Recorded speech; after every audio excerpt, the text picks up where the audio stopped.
Falling through the ice can be terrifying. It only takes minutes for hypothermia to happen. Police, fire, and emergency medical teams have to work quickly to get you out of the water. Michael Hale is a paramedic. All of these officers are practicing their rescue skills. We're obviously well geared up with dry suits and PFDs, helmets to help keep us dry and uninjured, but the longer you are out there, the colder you will get. And you know, obviously if you get into a situation with a moving body of water, it's going to change things. Michael is trained to know the signs of hypothermia and how to treat it. He also knows what it feels like. We were in the water for over an hour, and because of my body composition, I didn't handle the exposure as well as some of the other individuals did. And by the end, I had realized that I was starting to develop early signs of moderate hypothermia. Anyone can suffer from hypothermia, and not just in the winter.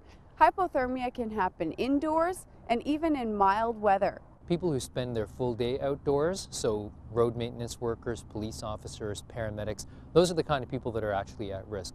There are also populations that are at risk for other reasons.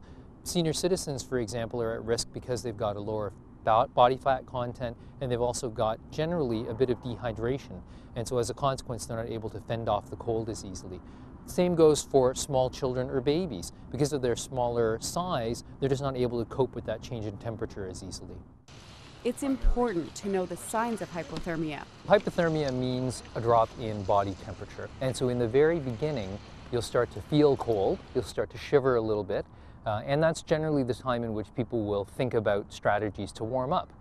It's when you get past that point that things become more dangerous. There's always the risk that you could die. Being out on the ice is really never a good idea.